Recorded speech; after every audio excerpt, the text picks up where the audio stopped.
보셨습니까?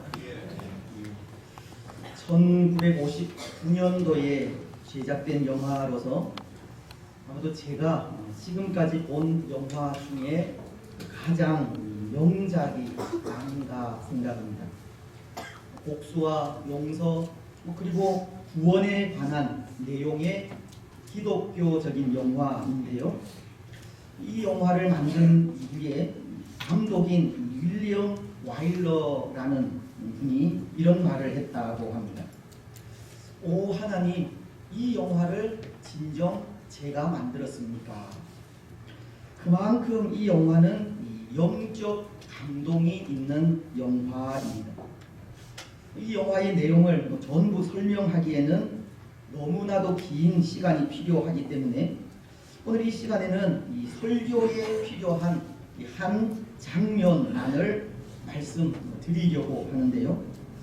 우리가 고백하는 사도신경에도 언급이 되어 있는 본디오 빌라도가 주인공인 벤허에게 이런 말을 하는 장면입니다. 실패도 위대한 법이지. 우리는 실패를 통해서 발전한다. 주인공인 벤허가 로마 제국이 시행한 여러 가지 잘못된 법들을 이야기할 때 본디오 빌라도가 로마가 시행한 법 중에는 실수와 실패도 있었다는 것을 인정하면서 한 말이 바로 이 말입니다. 실패는 그것을 통해서도 발전하기 때문에 위대하다는 겁니다. 사랑하는 여러분, 오늘 우리는 2019년 마지막 주일을 맞이하고 있습니다. 올 한 해를 살아오시면서 또 얼마나 많은 실수와 실패를 하셨습니다.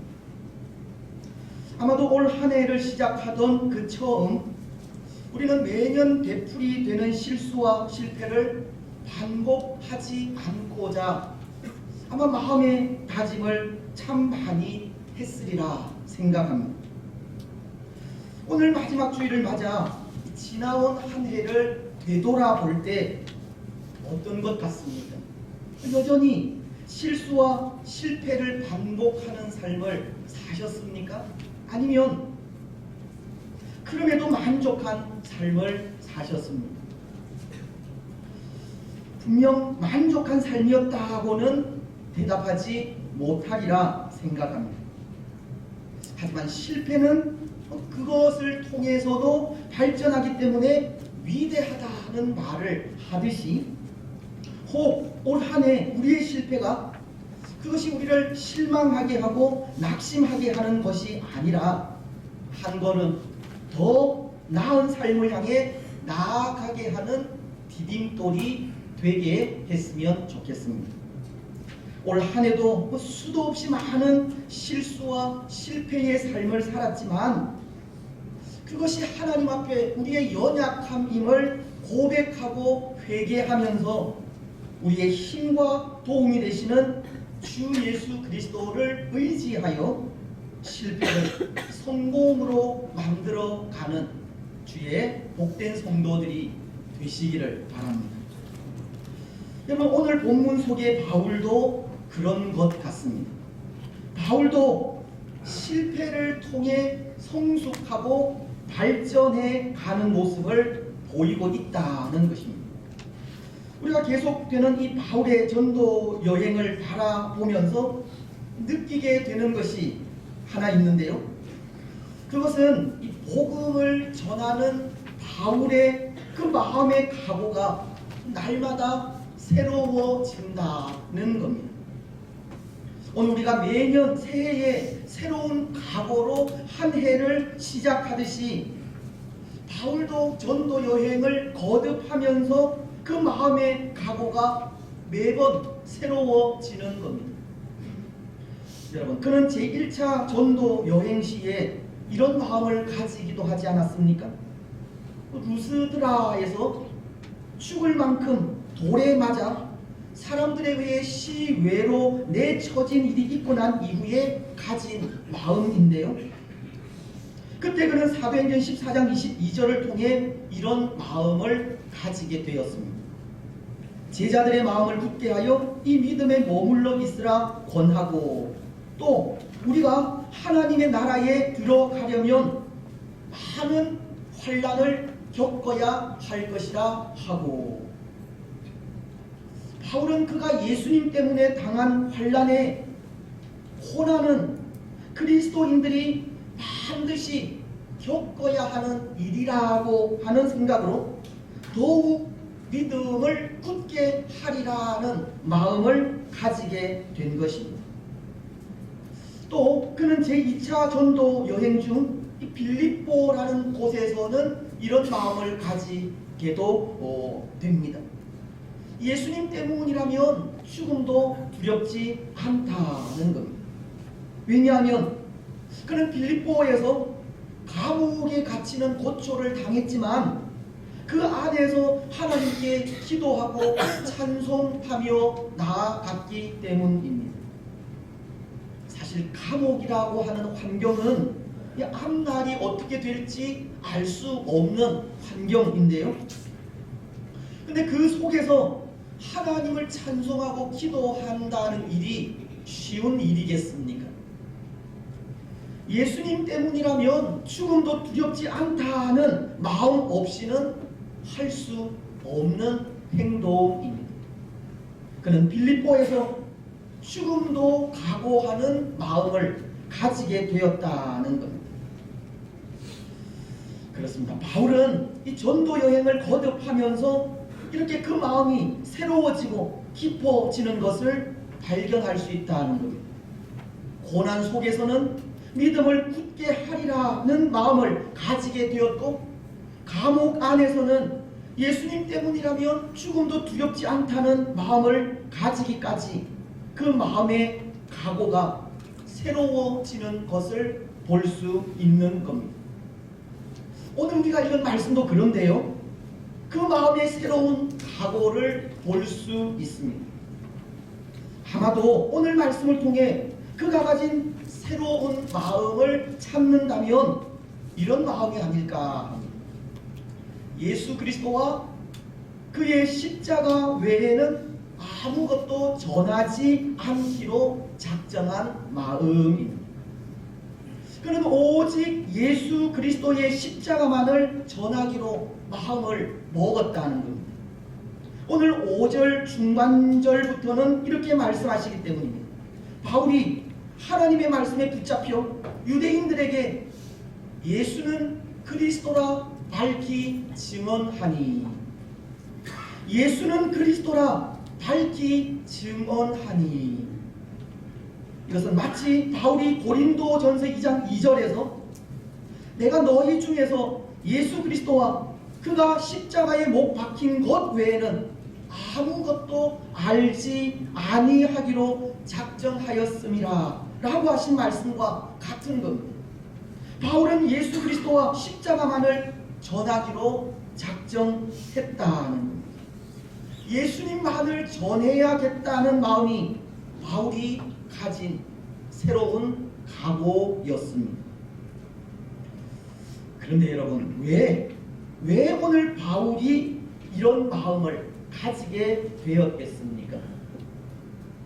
앞서 그가 가진 고난 속에서도 믿음을 굳게 하리라는 마음과 예수님 때문이라면 죽음도 두렵지 않다는 마음은 그런 것에서 나온 마음입니다.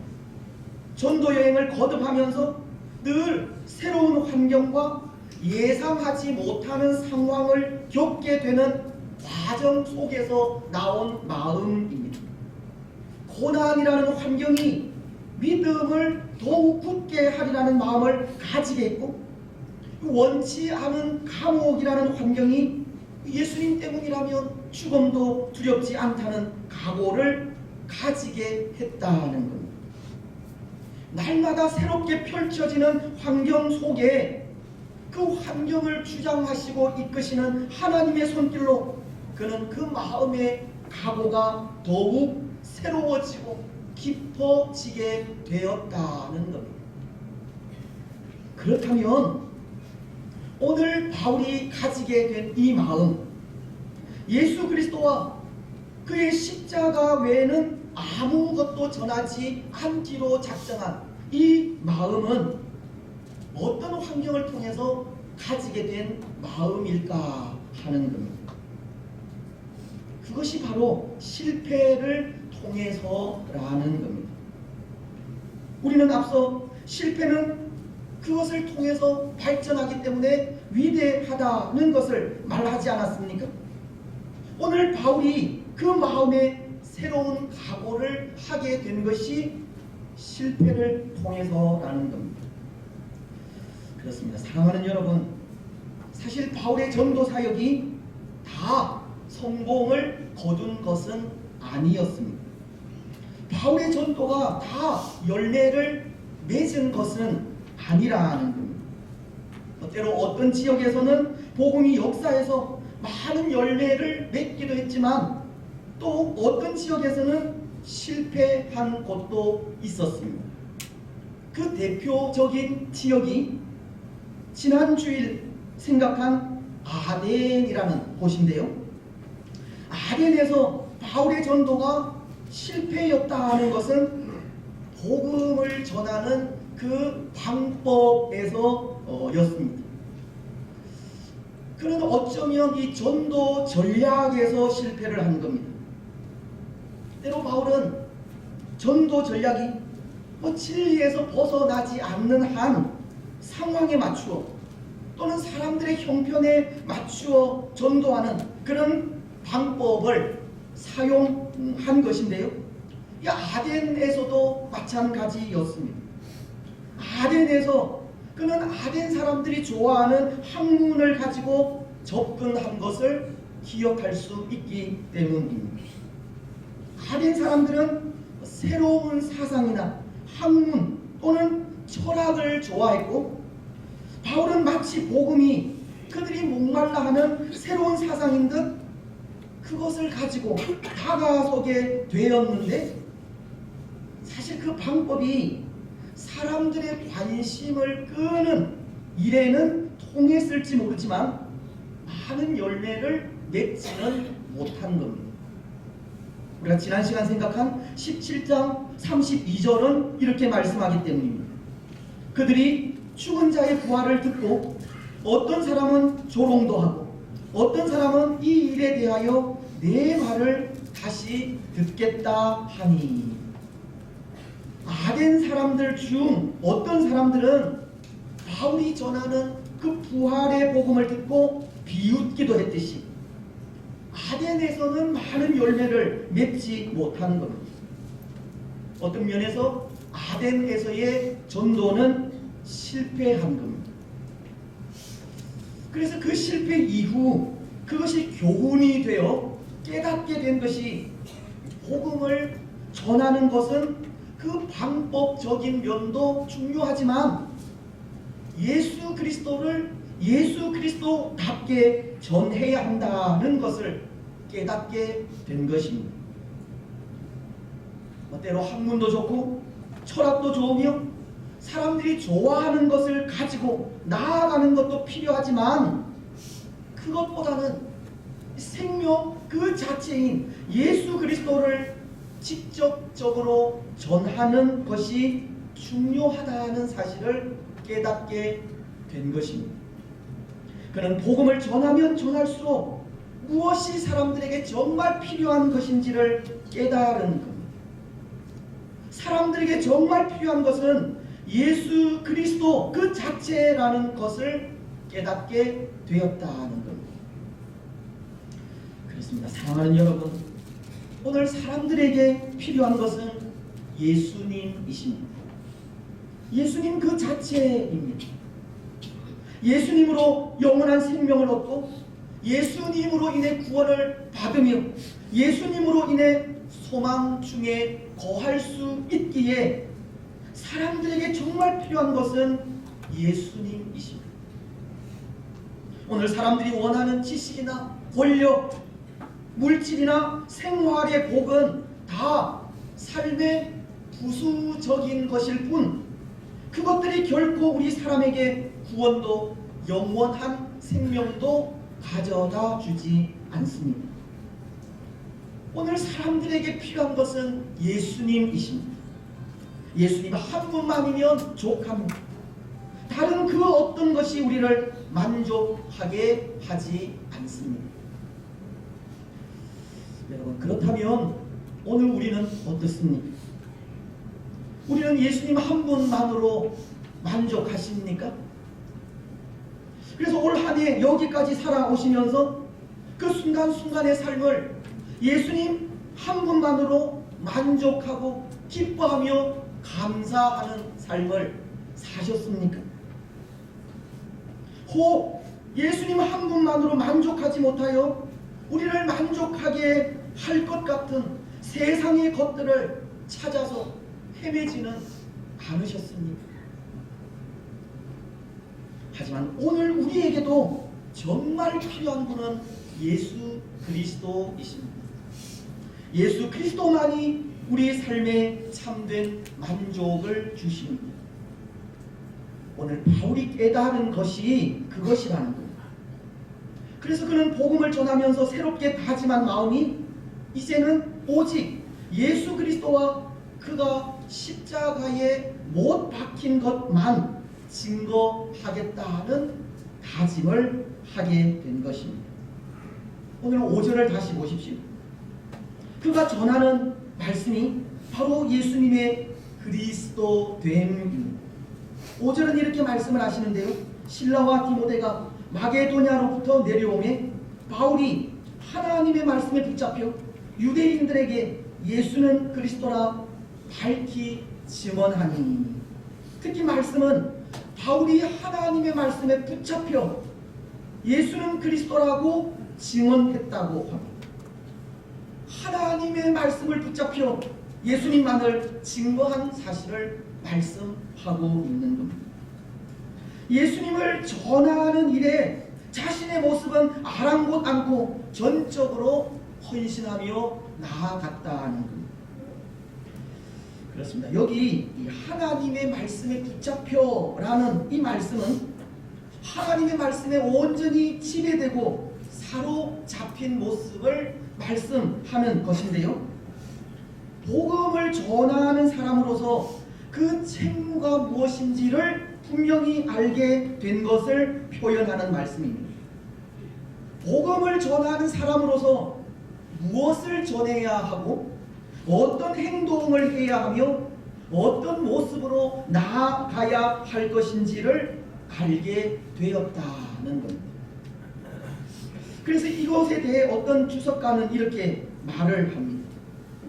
말씀의 지배를 당한 바울이 복음 전하는 일에 미친 사람과도 같이 되었다는 말입니다. 종교개혁자인 마틴 루터도 이런 바울을 보면서 비유를 든 것이 있는데요. 그것은 미친 개의 비유를 한 겁니다. 물론 그 비유는 나쁜 의미에서가 아니라 복음에 사로잡혀서 예수 그리스도를 증거하며 나아갈 때 그 누구도 제어할 수 없을 정도로 온 세계를 마치 미친 개처럼 다닌 이를 비유해서 말한 것입니다. 오늘 우리도 하나님의 말씀에 지배되고 사로잡힐 때 우리 개인의 삶은 아랑곳 않고 전적으로 하나님 앞에 헌신하며 나아갈 수 있다는 것을 가르치는 장면입니다. 그렇습니다. 사랑하는 여러분, 오늘 우리는 하나님의 말씀에 지배당하고 사로잡히게 되기를 바랍니다. 말씀이 증거하는 예수님의 그리스도됨을 분명히 고백하면서 예수 그리스도에게 지배당하는 삶을 사시기 바랍니다. 빌립보서는 3장 12절을 통해 이런 말씀을 하지 않습니까? 내가 이미 얻었다 함도 아니요 온전히 이루었다 함도 아니라 오직 내가 그리스도 예수께 잡힌 바 된 그것을 잡으려고 달려가노라.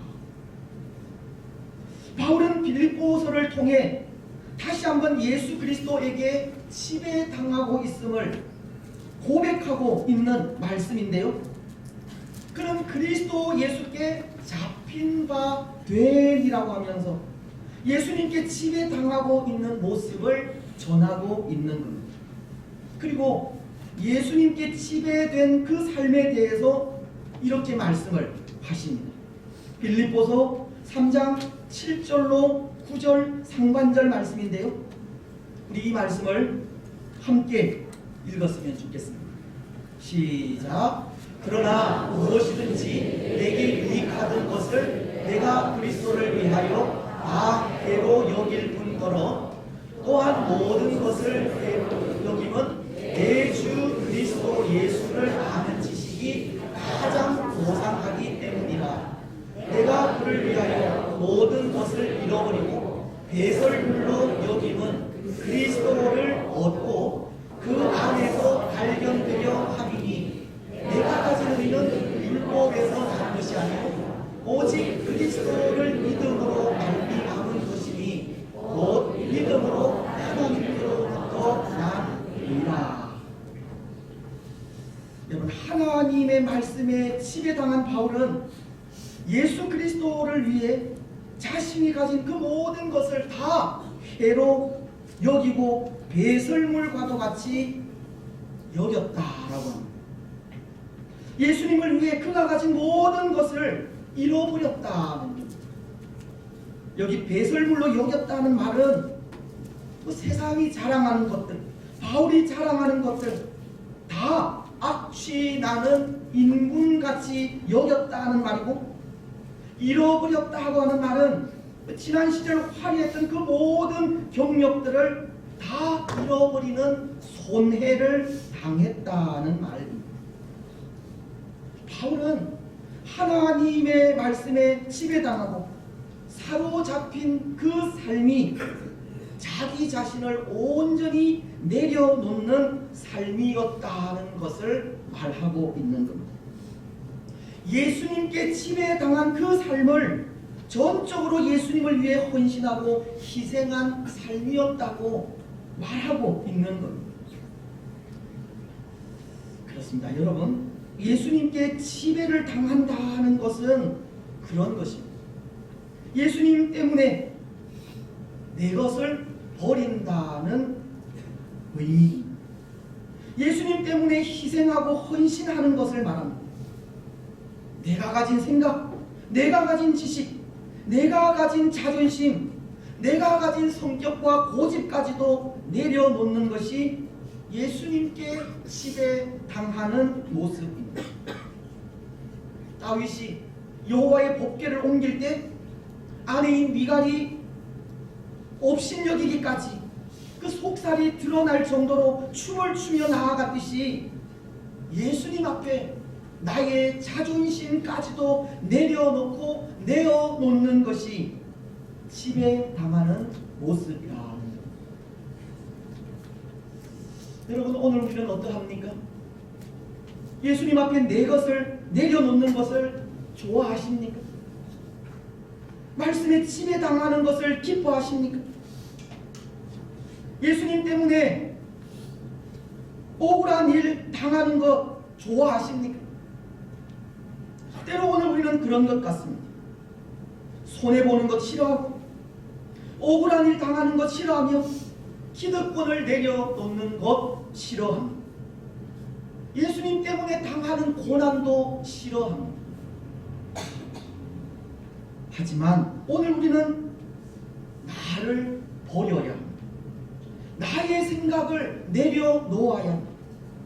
오늘 바울이 예수님께 지배당해 자신의 것을 모두 잃어버리고 배설물같이 여기며 복음이신 예수님을 전하는 일에 전심전력하는 것처럼 오늘 우리도 예수님 때문에 내 것을 내려놓아야 손해를 당하기도 해야 하며 나보다 예수님을 더 앞세워야 합니다. 그것이 예수님께 지배당하는 모습이기 때문입니다. 여러분, 오늘 우리는 하나님의 말씀에 지배당하고 사로잡히시기를 바랍니다. 말씀이 증거하는 예수님의 그리스도됨을 분명히 고백하면서 예수 그리스도에게 지배당하는 삶을 사시기 바랍니다. 내 것을 내려놓고 희생하는 삶을 사시기 바랍니다. 그런데 여러분, 분명한 것은 그 삶이 성공의 삶입니다. 예수 그리스도께 지배당하는 삶이 성공하는 삶입니다. 그 삶이 하나님의 위로를 받고 그 삶을 하나님께서 알아주십니다. 예수 그리스도만을 증거하기로 작정한 그 삶이 열매 맺는 삶이고 하나님의 은혜를 받는 삶이라는 겁니다. 우리가 우리 자신을 내려놓는 삶을 살 때 우리 자신이 없어지는 것이 아니라 하나님의 높여주심을 받게 된다는 거예요. 오늘 바울이 그렇지 않습니까? 그가 예수님만을 증거하기로 작정하고 예수가 그리스도됨을 전하며 나아갈 때 오늘 6절 말씀은 그들이 대적하여 비방하거늘 때로 바울을 방해하는 사람들도 없잖아 있었지만 그 일에 열매를 맺게 됩니다. 8절은 이렇게 말씀하시기 때문입니다. 또 회당장 그리스도가 온 지방과 더불어 주를 믿으며 수많은 고린도 사람도 듣고 믿어 세례를 받더라. 하나님은 오직 예수 그리스도를 증거하며 나아간 바울을 위로하시기를 많은 전도의 열매를 맺게 하신 겁니다.